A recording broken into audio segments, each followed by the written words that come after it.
Assalomu alaykum hurmatli obunachilar. Bugun sizlar bilan men Urolov Javohir oliy matematika fanimizdan bugungi darsimizni ko'rib chiqamiz. Bugungi mavzuyimiz funksional va darajali qatorlar va Taylor va Maclaurin qatorlari bo'yicha ham misollarni ko'rib chiqamiz.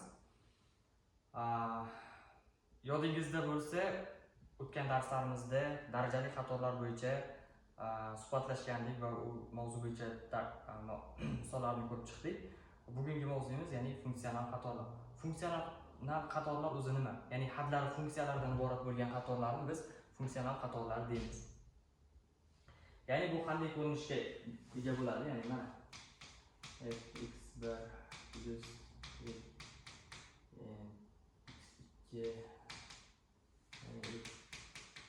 x2 x3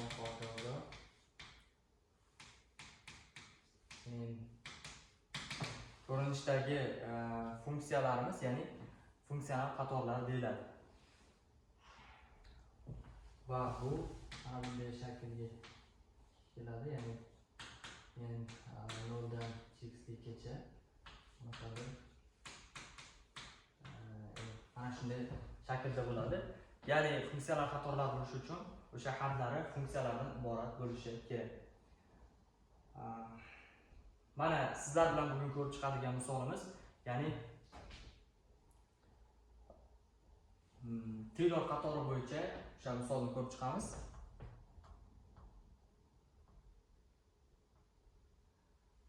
Ya'ni mana funksiyamiz berilgan, ya'ni o'sha funksiyani x0 - 1 nuqta atrofida, ya'ni Taylor qatoriga yoying debdi. Bizda nuqta berilgan. Demak, mana shu nuqta atrofida mana shu funksiyamizni Taylor qatorida yoyishimiz kerak bo'ladi. Ya'ni buning uchun nima qilamiz? Ya'ni bizda o'sha Taylor qatorining formulasi bor.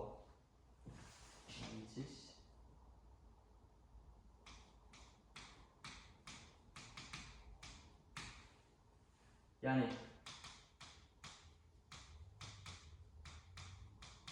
formulasi xo'sh x teng a plus 1 faktorial x minus a plus ikinchi tartibda hosilasi a 2 faktorial x minus a ning kvadrati plus yani üçüncü tartibda hosilasi birinchisi plus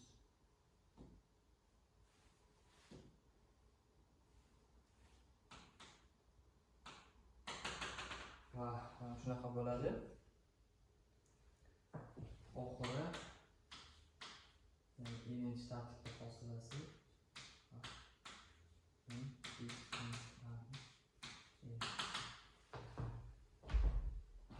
demak, mana Taylor qatorimizni formulasi mana shu ko'rinishga ega. Ya'ni bizning misolimiz, demak misolimizni mana shu formulaga keltira olsak, demak javobini chiqargan bo'lamiz. Bizda mana bu yerda if a berilgan, bizda esa x0 minus 1 ga teng. Mana shu a ning o'rniga minus 1 ni qo'yib ishlaymiz. Va undan oldin mana ko'rib turganingizdek, bu yerda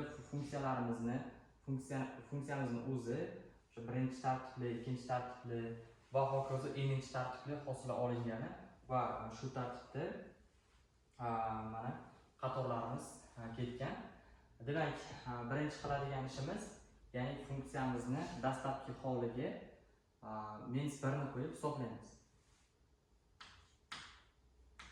Birinchi navbatda funksiyamizni o'zini yozib olaman. Ya'ni x ning 4-inchisi minus 4x kub minus 2x plus 1.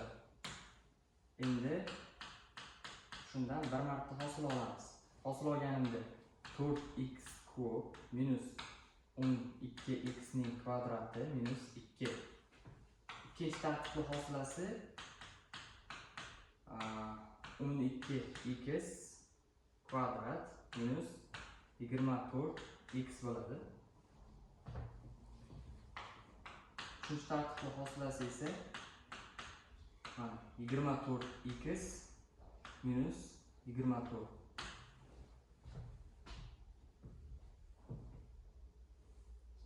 Bundan yana bir marta hosila oladigan bo'lsak, ya'ni 4-tartibli hosilasi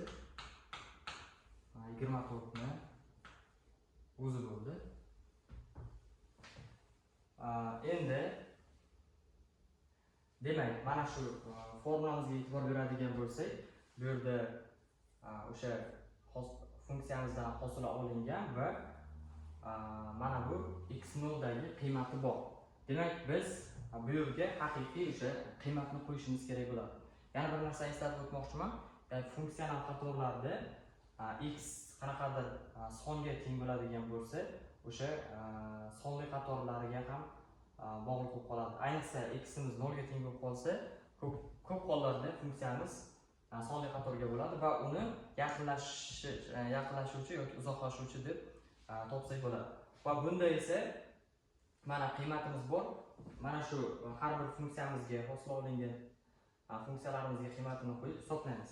Demak, bunga -1 ni qo'yganimda x ning 4-chisi, -1 ning 4-chisi 1 bo'ladi. 1 bu yerda -1 ning kubi baribir -1 bo'lgani uchun plus 4 bo'ladi. Plus 2 plus 1. Bu tushunarli. Demak, bu yerda 8 bo'lar ekan. Mana birinchi tartibli funksiyamizga, o'sha hosila olingan funksiyamizga -1 ni qo'yganimizda esa mana -1 ni kubi, ya'ni -4, bu hammaga tushunarli va -12 -2. Demak, bu -18 bo'ladi. Bu yerda esa mana -1 ni qo'yganimda 12 plus 24, bu 36 bo'ladi. Mana bu yerga qo'yganimda esa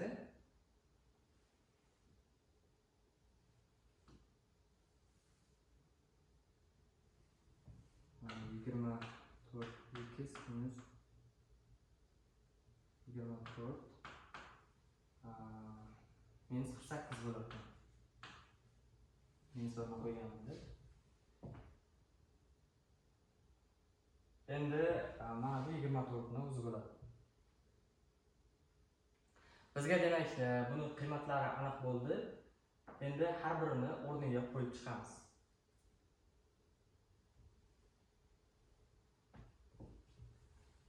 O'sha qiymatlarni yozib chiqaman. Ya'ni bizga kerak bo'lganligi uchun.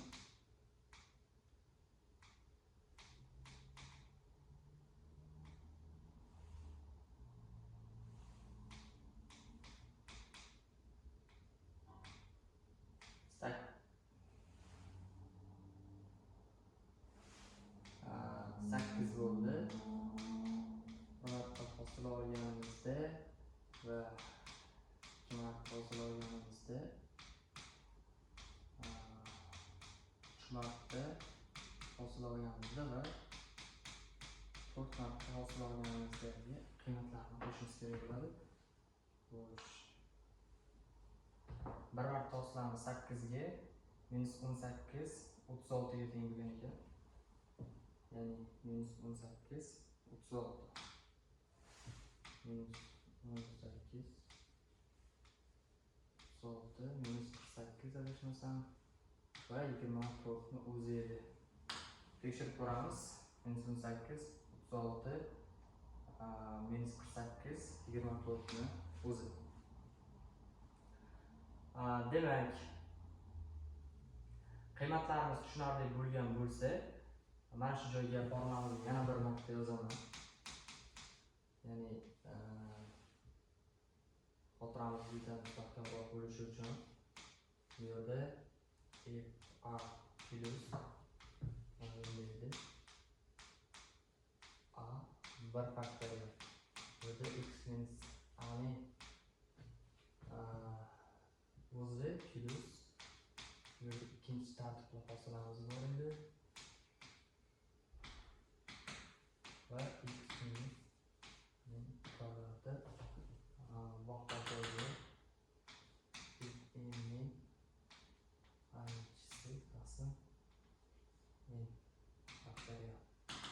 joylashtirib ketgan. Demak, endi qiymatlarini qo'yishni boshlayman. Bizda funksiyamiz 8 ga teng edi va bir marta hosil olganim -18 ga teng bo'ldi.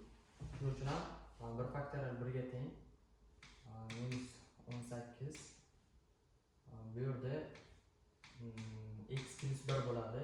Ya'ni x ni o'rnida -1 bo'lganligi uchun bu yerda plus 1 va ikkinchi tartibli hosilamiz 36 ga teng. 36 2 faktorial 2 ga teng, 2 bo'lsa 18 bo'ladi. Plus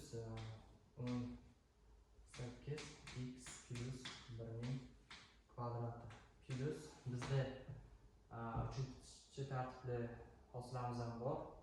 Va -8 8 taqsim 3 faktorial x plus 1 ning 3-chisi plus va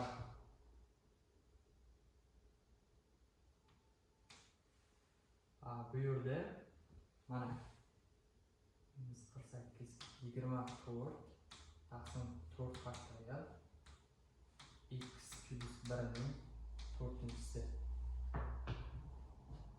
Demak, 3 faktorialimiz bor. Mana.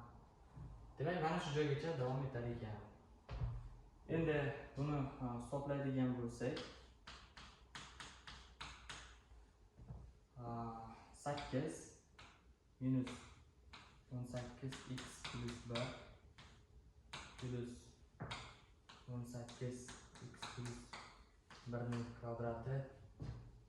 Demak, 3 faktorialimiz 6 ga teng. 48 ni 6 ga bo'lsak 8 dan bo'ladi. -8 bo'ladi shunda. X plus 1 ning kubi. Bu yoqda esa 4 faktorial 24 ga tengligi uchun plus x plus 1 ning 4-chisi. Demak, javobimiz mana shu ko'rinishda bo'lar ekan.